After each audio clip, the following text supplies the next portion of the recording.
নমস্কার বন্ধুরা, আমি বৃষ্টি। গল্প বৃষ্টির আড্ডার একটি নতুন অডিও স্টোরিতে আমার শ্রোতা বন্ধুদেরকে সকলকে স্বাগত জানাচ্ছি। আশা করছি তোমরা খুব ভালো আছো, আর তোমাদের ভালোবাসা এবং আশীর্বাদে আমরাও বেশ ভালো রয়েছি। আজকে একটা গল্প নিয়ে চলে এসেছি, যেটা আগের পর্বে শুরু করেছি। প্রথম পর্ব অলরেডি হয়ে গেছে। সে গল্পের নাম হচ্ছে শরদিন্দু বন্দ্যোপাধ্যায়ের লেখা পথের কাঁটা। ব্যোমকেশ বক্সীর চরিত্রের একটি বিখ্যাত গল্প।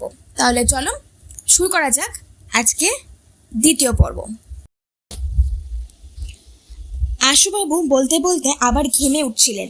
কপালের ঘাম মুছে কাঁপা কাঁপা হাতে পকেট থেকে একটি ঘড়ি বাক্স বের করে এনে ব্যোমকেশের হাতে দিয়ে বললেন, এই দেখুন সেই ঘড়ি। ব্যোমকেশ বাক্স খুলে একটি গান মেডালের পকেট ঘড়ি বের করলো।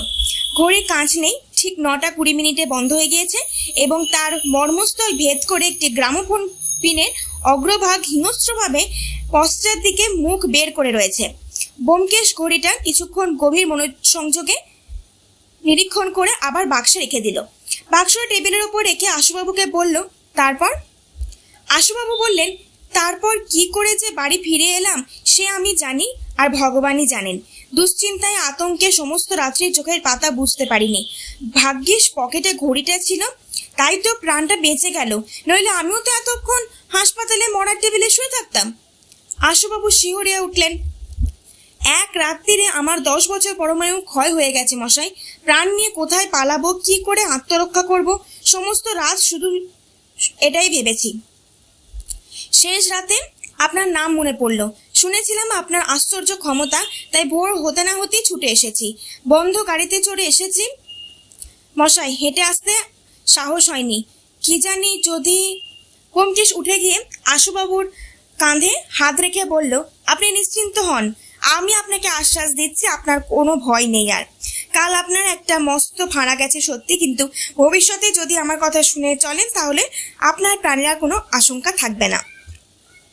আশুবাবু দু হাতে ব্যোমকেশের হাত ধরে বললেন, ব্যোমকেশবাবু, আমাকে এই বিপদ থেকে রক্ষা করুন, প্রাণ বাঁচান, আমি আপনাকে 1000 টাকা পুরস্কার দেব। ব্যোমকেশ নিজের চেয়ারে ফিরে এসে মৃদু হেসে বলল, হে তো খুব ভালো কথা। সব শুদ্ধ তাহলে 3000 হলো। গভর্নমেন্টও 2000 টাকা পুরস্কার ঘোষণা করেছে না? কিন্তু সে পরের কথা। এখন আমার কয়েকটা প্রশ্নের উত্তর দিন। কাল যে সময় আপনার বুকে ধাক্কা লাগলো, ঠিক সেই সময় আপনি কোনো শব্দ শুনেছিলেন? কিরকম শব্দ? মনে করুন মোটরের টায়ার ফাটার শব্দ? না। ব্যোমকেশ জিজ্ঞাসা করলো, আর কোনো রকম শব্দ? আমি তো কিছুই মনে করতে পারছি না, ভেবে দেখুন না। কিয়ৎকাল চিন্তা করে আশুবাবু বললেন, রাস্তায় গাড়ি ঘোড়া চললে যে শব্দ হয় সেই শব্দই শুনেছিলাম। আর মনে হচ্ছে যেন সেই সময় ধাক্কাটা লাগে, সেই সময় সাইকেলের ঘড়ির কিরিং কিরিং এই শব্দটা শুনেছিলাম। কোনো রকম অস্বাভাবিক শব্দ শোনেননি? না। কিছুক্ষণ নীরব থেকে ব্যোমকেশ অন্য প্রশ্ন আরম্ভ করলো, আপনার এমন কোনো শত্রু আছে যে আপনাকে খুন করতে পারে? না, অন্তত আমি তো জানি না। আপনি বিবাহ করেননি, সুতরাং ছেলেপুলে নেই। ভাইপোই বোধহয় আপনার ওয়ারিশ। একটু ইতস্তত করে আশুবাবু বললেন, না। উইল করেছেন? হ্যাঁ। কার নামে সম্পত্তি উইল করেছেন? আশুবাবুর গৌরবর্ণ মুখ ধীরে ধীরে রক্তাভ হয়ে উঠেছিল। তিনি কিছুক্ষণ চুপ করে থেকে সংকোচরিত স্বরে বললেন, আমাকে আর সব কথা জিজ্ঞেস করুন, শুধু ওই প্রশ্নটা আমায় করবেন না। ওটা আমার সম্পূর্ণ নিজস্ব কথা, প্রাইভেট। বলতে বলতে অপ্রতিভভাবে থেমে গেলেন। ব্যোমকেশ তীক্ষ্ণ দৃষ্টিতে আশুবাবুর মুখের দিকে চেয়ে শেষে বলল, আচ্ছা থাক, কিন্তু আপনার ভাবি ওয়ারিশ, তিনি যেই হন, আপনার উইলের কথা জানেন কি? না, আমার উইল উকিল ছাড়া আর কেউ জানে না। আপনার ওয়ারিশের সঙ্গে আপনার দেখা হয়? চক্ষু অন্যদিকে ফিরিয়ে নিয়ে আশুবাবু বললেন, হয়। আপনার ভাইপো কতদিন হলো জেলে গেছে? আশুবাবু মনে মনে হিসাব করে বললেন, তা প্রায় 3 হপ্তাহ হবে। ব্যোমকেশ কিয়ৎকাল হুড়ু কুঞ্চিত করে বসে থাকলো। অবশেষে একটা দীর্ঘশ্বাস ফেলে উঠে দাঁড়িয়ে বলল, আজ তাহলে আপনি আসুন, আপনার ঠিকানা আর ঘড়িটা রেখে যান, যদি কিছু জানবার দরকার হয় আপনাকে খবর দেব। আশুবাবু শঙ্কিতভাবে বললেন, কিন্তু আমার সম্বন্ধে তো কোনো ব্যবস্থা করলেন না। ইতিমধ্যে যদি আবার। ব্যোমকেশ বলল, আপনার সম্বন্ধে ব্যবস্থা এই যে পারতপক্ষে বাড়ি থেকে বেরোবেন না। আশুবাবু পাণ্ডুর মুখে বললেন, বাড়িতে আমি একলা থাকি যদি। ব্যোমকেশ বলল, না, বাড়িতে আপনার কোনো আশঙ্কা নেই, সেখানে আপনি নিরাপদ, তবে ইচ্ছে হয় একজন দারোয়ান রাখতে পারেন। আশুবাবু জিজ্ঞাসা করলেন, বাড়ি থেকে একেবারে বেরোতে পাবো না? ব্যোমকেশ একটু চিন্তা করে বলল, একান্তই যদি রাস্তায় বেরোনোর দরকার হয়ে পড়ে ফুটপাত দিয়ে যাবেন, কিন্তু খবরদার রাস্তায় নামবেন না। রাস্তায় নামলে আপনার জীবন সম্বন্ধে আমার কোনো দায়িত্ব থাকবে না। আশুবাবু চলে গেলেন। ব্যোমকেশ কপালে দুটো ভুরু বেঁকিয়ে বসে থাকলো। চিন্তা করবার নতুন সূত্র সে অনেক পেয়েছে, তাতে সন্দেহ নেই। তাই আমি তার চিন্তায় বাধা দিলাম না। প্রায় আধ ঘন্টা নীরব থাকবার পর সে মুখ তুলে বলল, তুমি ভাবছো আমি আশুবাবুকে পথে নামতে মানা করলাম কেন, এবং বাড়িতে তিনি নিরাপদ এ কথাই বা জানলাম কি করে? চমকে গিয়ে আমি বললাম, হ্যাঁ। ব্যোমকেশ বলল, গ্রামোফোন পিন ব্যাপারে একটা জিনিস নিশ্চয় লক্ষ্য করেছো, সব হত্যাই রাস্তায় হয়েছে, ফুটপাতে নয়, রাস্তার মাঝখানে। এর কারণ কি হতে পারে ভেবে দেখেছো? না। কি কারণ? এর দুটো কারণ হতে পারে। প্রথম, রাস্তায় খুন করলে ধরা পড়বার সম্ভাবনা কম, যদিও আপাত দৃষ্টিতে সেটা অসম্ভব বলে মনে হয়। দ্বিতীয়ত, যে অস্ত্র দিয়ে খুন করা হয় রাস্তায় ছাড়া অন্যত্র তাকে ব্যবহার করা চলে না। আমি কৌতূহল হয়ে জিজ্ঞাসা করলাম, এমন কি অস্ত্র হতে পারে? ব্যোমকেশ বলল, তা যখন জানতে পারবো গ্রামোফোন পিন রহস্য, তখন আর রহস্য থাকবে না। আমার মাথায় একটা আইডিয়া এসেছিল। বললাম, আচ্ছা, এমন কোনো বন্দুক বা পিস্তল যদি কেউ তৈরি করে যা দিয়ে গ্রামোফোন পিন ছোড়া যায়? সপ্রশংসা চোখে চেয়ে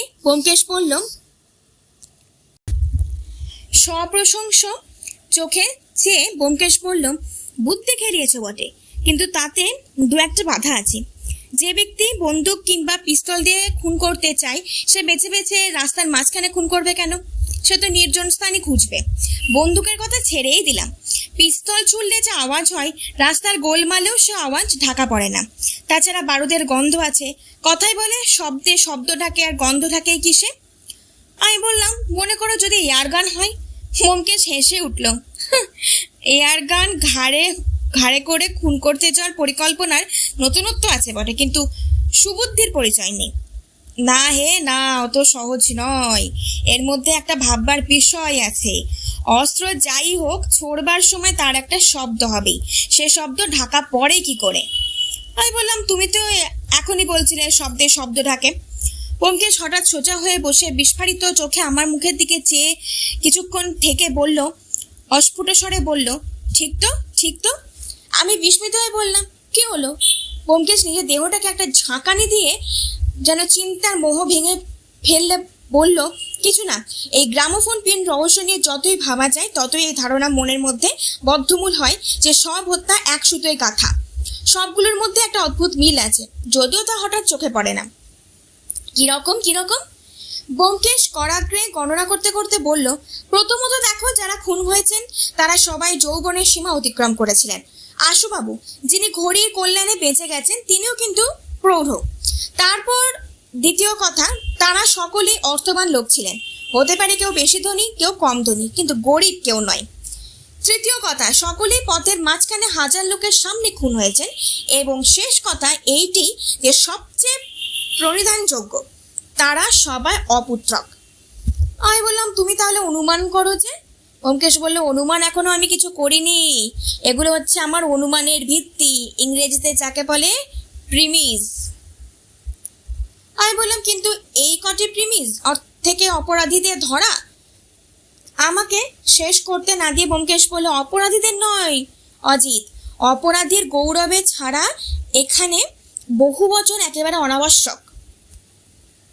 খবরে কাগজওয়ালারা মার্ডার্স গ্যাং বলে যতই চিৎকার করুক, গ্যাংয়ের মধ্যে কেবল একটি লোক আছেন, তিনি এই নরমেধ যজ্ঞের হোতা, ঋত্বিক এবং যজমান।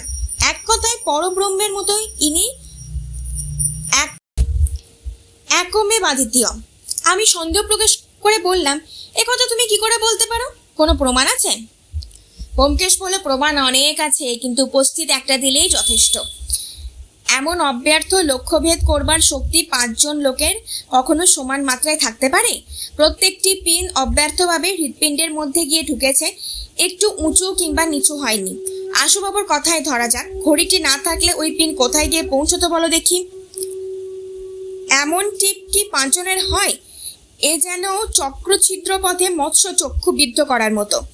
দ্রৌপদীর স্বয়ম্বর মনে আছে তো? ভেবে দেখো, সে কাজ একা অর্জুনই পেরেছিল। মহাভারতের যুগেও এমন অবঙ্ক নিশানা একজন বা 2জনে ছিল না বলে হাসতে হাসতে সে উঠে পড়ল। বিকাল প্রায় 3:30টার সময় ব্যোমকেশ বের হয়ে গিয়েছিল। কি কাজে গিয়েছিল জানি না, যখন ফিরল তখন সন্ধ্যা হয়ে গিয়েছে। আমি তার জন্য অপেক্ষা করছিলাম। চায়ের সরঞ্জামও তৈরিই ছিল। সে আসতে ভৃত্য টেবিলের ওপর চা জলখাবার দিয়ে গেল। আমরা নিঃশব্দে জলযোগ সমাধান করলাম। এমন অভ্যাস হয়ে গিয়েছিল ওই কাজটা একত্র না করলে মন ভরত না। ব্যোমকেশ বলল, একটা চুরুট ধরিয়ে চেয়ারে ঠেসান দিয়ে বসে ব্যোমকেশ প্রথম কথা বলল, আশুবাবু লোকটিকে তোমার কেমন বলে মনে হলো? ঈষৎ বিস্মিতভাবে বললাম, কেন বলো দেখি? আমার তো বেশ ভালো লোক বলেই মনে হয়, নিরীহ ভালো মানুষ। ব্যোমকেশ বলল, আর নৈতিক চরিত্র? আমি বললাম, মাতাল ভাইপোর ওপর যেরকম চটা, তাতে নৈতিক চরিত্র তো ভালো বলেই মনে হলো। তার ওপর বয়স্ক লোক, বিয়ে করেননি, যৌবনে যদি কিছু উচ্ছৃঙ্খলতা করে থাকেন তো অন্য কথা, কিন্তু এখন ওর সেসব করবার বয়স নেই। ব্যোমকেশ মুচকি এসে বলল, বয়স না থাকতে পারে, কিন্তু একটা স্ত্রীলোক আছে। জোড়াসাঁকোর যে গানের মজলিসে আশুবাবু নিত্য গান বাজনা করে থাকেন, সেটি ওই স্ত্রীলোকের বাড়ি। স্ত্রীলোকের বাড়ি বললে বোধহয় ঠিক বলা হয় না, কারণ বাড়ির ভাড়া আশুবাবুই দিয়ে থাকেন, এবং গানের মজলিস বললেও বোধহয় ভুল বলা হয়, যেহেতু দুটি প্রাণীর বৈঠকে কোনো মতেই মজলিস বলা চলে না। বলো কি হে, বুড়ো প্রাণে তো রস আছে দেখছি। শুধু তাই নয়, গত 12-13 বছর ধরে আশুবাবু এই নাগরিকটির ভরণ পোষণ করে আসছেন, সুতরাং তার একনিষ্ঠতা সম্বন্ধে কোনো সন্দেহ থাকতে পারে না। আবার অন্য পক্ষেও একনিষ্ঠার অভাব নেই। আশুবাবু ছাড়া অন্য কোনো সঙ্গীত পিপাসুর সেখানে প্রবেশাধিকার নেই। দরজায় কড়া পাহারা। উৎসুক হয়ে বললাম, তাই নাকি? সঙ্গীত পিপাসু সে যে ঢোকবার মতলব করেছিলে বুঝি? নাগরিকাটির দর্শন পেলে? কিরকম দেখতে শুনতে? ব্যোমকেশ বলল, একবার চকিতে ন্যায় দেখা পেয়েছিলাম, কিন্তু রূপ বর্ণনা করে তোমার মতো কুমার ব্রহ্মচারীর চিত্ত চাঞ্চল্য ঘটাতে চাই না। এক কথা অপরূপ রূপসী, বয়স 26-27, কিন্তু দেখে মনে হয় বড়জোর 19-20। আশুবাবুর রুচির প্রশংসা না করে থাকা যায় না। আমি হেসে বললাম, তাই তো দেখতে পাচ্ছি, কিন্তু তুমি হঠাৎ আশুবাবুর গুপ্ত জীবন সম্বন্ধে এত কৌতূহল হয়ে উঠলে কেন? ব্যোমকেশ বলল, অপরিমিত কৌতূহল আমার একটা দুর্বলতা। তাছাড়া আশুবাবুর উইলের ওয়ারিশ সম্বন্ধে একটা মনে খটকা লেগেছিল। ইনি তাহলে আশুবাবুর উত্তরাধিকারিণী? সেই রকমই অনুমান হচ্ছে। সেখানে আরেকটি ভদ্রলোকে দেখা পেলাম, ফিটফাট বাবু, বয়স 35-36। দ্রুত বেগে এসে দারোয়ানের হাতে একখানা চিঠি গুছিয়ে দিয়ে দ্রুত বেগে চলে গেলেন। কিন্তু ও কথা থাক, বিষয়টা মুখরোচক বটে, কিন্তু লাভজনক নয়। ব্যোমকেশ উঠে ঘরময় পায়চারি করতে লাগলো।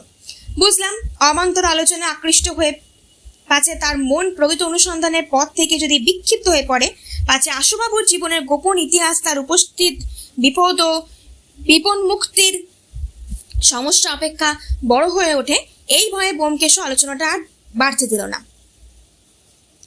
এমনিভাবেই যে মানুষের মন নিজের অজ্ঞাতসারে গৌণ বস্তুকে মুখাবস্তু অপেক্ষা প্রদান করে তোলে, সে সেই লক্ষ্যভ্রষ্ট হয়ে পড়ে, তা আমারও অজ্ঞাত ছিল না।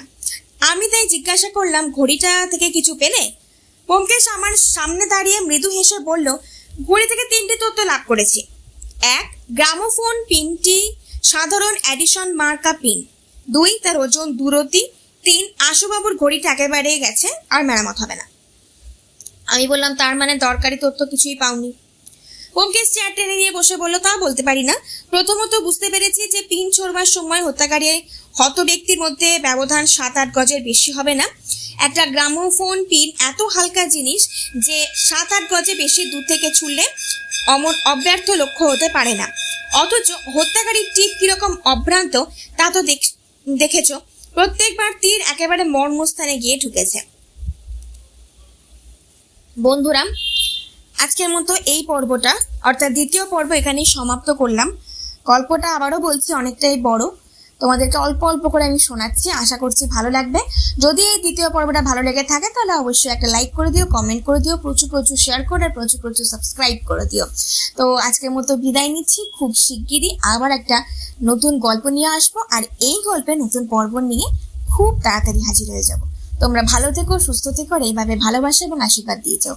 আর হ্যাঁ, টক ঝাল মিষ্টি কাপেল আমার নতুন চ্যানেল, প্লিজ সাবস্ক্রাইব করো ওটাকেও। বাই।